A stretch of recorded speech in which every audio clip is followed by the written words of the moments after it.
नवीन घडामोडी पाहण्यासाठी आपल्या बारामती झटका या यूट्यूब चॅनलला सबस्क्राईब करा व बेल आयकॉन दाबा, म्हणजे ताज्या घडामोडी आपणापर्यंत पोहोचतील। जगातली सगळी नाती एकीकडे आणि भावा बहिणीचं नातं एकीकडे। भाऊ बहिणीचं पवित्र नातं आणखी घट्ट करण्याचा दिवस म्हणजे रक्षाबंधन। बहीण भावाच्या हातावर राखी बांधून पाठीशी उभा राहण्याचा आशीर्वाद मागते, तर भाऊ आपल्यातलं हे नातं कायम असंच घट्ट राहील असं वचन देतो। रक्षाबंधनाच्या निमित्ताने भावा बहिणींच्या अतूट प्रेमाची हृदयस्पर्शी कथा आज मी सांगणार आहे। रक्षाबंधनाच्या दिवशी एका बहिणीने भावाला फक्त 20 रुपयांची राखी पाठवली होती, पण त्या राखीच्या मागे दडलेली तिची वेदना कळताच भावाने जे केलं ते पाहून संपूर्ण कुटुंबाला नात्यांची खरी किंमत समजली। साताऱ्याजवळच्या एका छोट्याशा गावातल्या जुन्या घराच्या ओसरीवर मंदा शांतपणे बसली होती। अंगावरची साडी जुनी अनेक ठिकाणी विरली होती, चेहऱ्यावर काळजीच्या रेषा होत्या आणि डोळ्यात मात्र एकच आशा होती, यंदा तरी भाऊ मला विसरणार नाही ना। रक्षाबंधनाला फक्त 2 दिवस बाकी होते। मंदाने घरातल्या जुन्या पेटीतून 3 रेशमी राख्या काढल्या, त्यासोबत थोडं कुंकू, अक्षता आणि 20 रुपयांची एक जुनी नोट ठेवली। तिने ते सगळं एका साध्या पांढऱ्या लिफाफ्यात ठेवलं। लिफाफा बंद करताना तिच्या ओठांवर हलकसं हसू आलं। माझ्या भावाच्या मनगटावर माझी राखी पोचली तरी पुरे। तिला ठाऊक होतं की भावाच्या घरात आता पैशांची कमतरता नव्हती, पण तिच्याकडे भावाला देण्यासाठी महागडं घड्याळ नव्हतं, महागडी मिठाई नव्हती, होता तो फक्त आपुलकीने बांधलेला एक रेशमी धागा आणि 20 रुपयांचा आशीर्वाद। तिकडे पुण्यात मंदाचा मोठा भाऊ माधव आपल्या प्रशस्त घरात रक्षाबंधनाची तयारी करत होता। टेबलावर मोठमोठे पार्सल ठेवले होते। नागपूरला राहणारी बहीण वंदनाने महागडी मिठाई आणि सुंदर घड्याळ माधवसाठी पाठवलं होतं, तर कोल्हापूरला राहणाऱ्या सविताने सुंदर साडी आणि महागडी राखी पाठवली होती। तेवढ्यात माधवची पत्नी स्नेहा स्वयंपाकघरातून चहा घेऊन आली। ती सहज म्हणाली, माधव, बाकी सगळ्या बहिणींच्या किती छान भेटवस्तू आल्या आहेत, पण मंदाताईंचा नेहमीसारखा साधा लिफाफा आलाय, त्यात फक्त राखी आणि 20 रुपये आहेत। माधवने काहीच उत्तर दिलं नाही। त्याने तो लिफाफा अलगद हातात घेतला।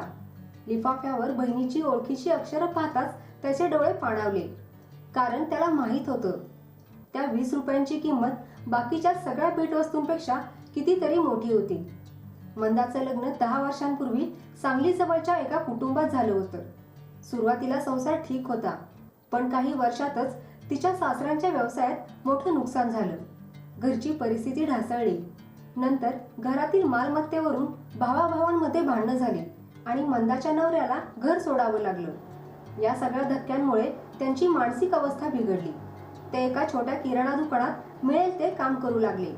मंदाने मात्र परिस्थितीसमोर हार मानली नाही। तिने मुलगा ओंकारला शिकवलं, स्वतः घरकामं केली, कधी शेतात मजुरी केली तर कधी दुसऱ्यांच्या घरची भांडी घासली, पण माहेरच्यांना आपली परिस्थिती सांगितली नाही, कारण तिला भीती होती माझ्यामुळे माझ्या भावावर ओझं पडू नये। माधवला हे सगळं माहीत होतं, पण गेल्या काही वर्षात कामाच्या व्यापात त्याच्याकडूनही बहिणीकडे पुरेसे लक्ष गेलं नव्हतं। आज त्या 20 रुपयांच्या नोटेने त्याला स्वतःची चूक जाणवून दिली। त्याने स्नेहाकडे पाहिलं आणि म्हणाला, स्नेहा, यावेळी रक्षाबंधन आपण इथे साजरं करणार नाही। मग? स्नेहा म्हणाली। माधव म्हणाला, यावेळी आपण सगळे मंदाकडे जाणार आणि तिला न सांगता जाणार। स्नेहा काही क्षण शांत राहिली, पण अचानक आपण गेलो तर ती आपली व्यवस्था करण्याच्या चिंतेत पडेल। माधव हळूच म्हणाला, आपल्यासाठी ती व्यवस्था करणार नाही, आपणच तिच्यासाठी काहीतरी करणार आहोत। रक्षाबंधनाची सकाळ आली। माधव, स्नेहा आणि त्यांचा मुलगा अथर्व साताऱ्यातील मंदाच्या गावात पोहोचले। घरासमोर उभे राहिल्यावर माधव काही क्षण स्तब्ध झाला। मंदा अंगणात बसून कपडे धुत होती। अंगावर जुनी साडी होती, केस विस्कटलेले होते, चेहरा थकलेला होता। भावाला पाहताच तिच्या हातातून कपडा खाली पडला। दादा, तुम्ही? तिच्या आवाजात आनंदापेक्षा आश्चर्य जास्त होतं।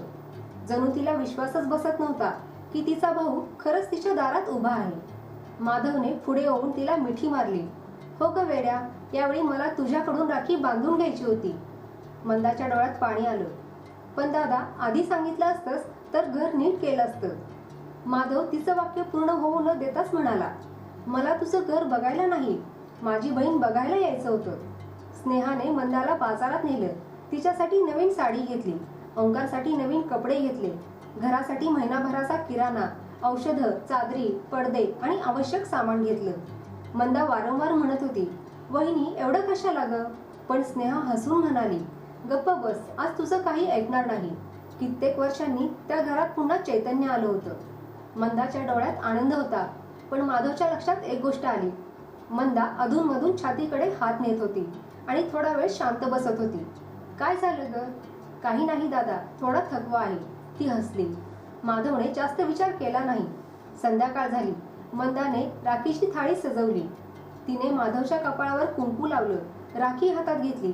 तेवढ्यात माधव म्हणाला, थांब जरा. मंदा आश्चर्याने त्याच्याकडे पाहू लागली. का रे दादा? माधव हसला आणि म्हणाला, तुझ्या दोन्ही बहिणी अजून आल्या नाहीत. मंदाला काहीच कळेना. तेवढ्यात बाहेर काळी थांबण्याचा आवाज आला.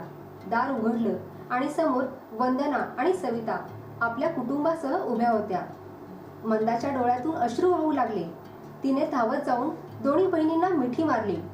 काही दिवसांपूर्वी माधवने बहिणींना म्हटलं होतं, आपण दरवर्षी फिरायला जातो, यावेळी कुठंतरी तीर्थयात्रेला जाऊया. तेव्हा तोच हसून म्हणाला होता, यावेळी आपली चारधाम यात्रा म्हणजे आपल्या मंदाचं घर. दोन्ही बहिणींनी त्याच क्षणी होकार दिला.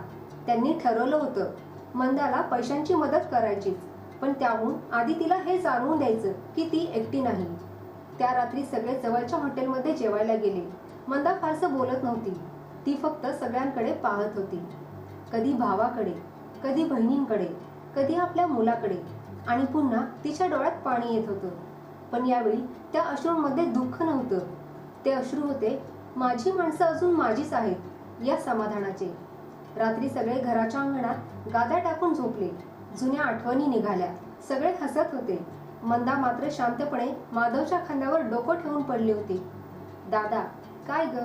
आज खूप वर्षांनी मला माझं माहेर मिळाल्यासारखं वाटते. माधवने तिच्या डोक्यावरून हात फिरवला आणि म्हणाला, अगं, माहेर कधी संपत नसतं, फक्त आपण एकमेकांपासून दूर जातो. मंदाने डोळे मिटले. तिच्या चेहऱ्यावर समाधान होतं. रात्री बराच वेळ गप्पा सुरू होत्या. अचानक माधवला जाणवलं की मंदाचा हात खूप थंड झाला आहे. मंदा, ए मंदा, त्याने तिला हलवलं. मंदा, उठ ग. काहीच प्रतिसाद नव्हता. सगळे घाबरून उठले. दिवा लावला, पण मंदाचे डोळे कायमचे मिटले होते. तिच्या चेहऱ्यावर मात्र एक शांत समाधानाचं हास्य होतं. सगळ्यांच्याच लक्षात आलं की ती काही महिन्यांपासून आजारी होती, पण तिने कुणालाही सांगितलं नव्हतं. कदाचित तिला औषधांपेक्षा एका गोष्टीची जास्त गरज होती, आपल्या माणसांची. आणि कदाचित म्हणूनच ती त्या दिवसापर्यंत थांबली होती, ज्या दिवशी तिची राखी भावाच्या मनगटावर बांधली जाणार होती, ज्या दिवशी तिच्या अंगणात पुन्हा बहिणींचं हसू येणार होतं, ज्या दिवशी तिला पुन्हा एकदा माझं माहेर माझ्यासोबत आहे असं वाटणार होतं. मंदा या जगातून निघून गेली, पण यावेळी ती एकटी गेली नाही. तिच्या शेवटच्या क्षणी तिच्या आजूबाजूला तिची माणसं होती. तिच्या डोक्यावर भावाचा हात होता आणि तिच्या चेहऱ्यावर समाधान होतं. कधी कधी महागड्या भेटवस्तूंपेक्षा एखाद्या माणसाची वेळ, त्याचा हात आणि मी आहे ना, हे 4 शब्द आयुष्यभर लक्षात राहतात. म्हणूनच नाती फक्त सणाच्या दिवशी आठवू नका. कदाचित कुणीतरी तुमच्या एका भेटीची वाट पाहत असेल आणि तुम्हाला त्याची कल्पनाही नसेल.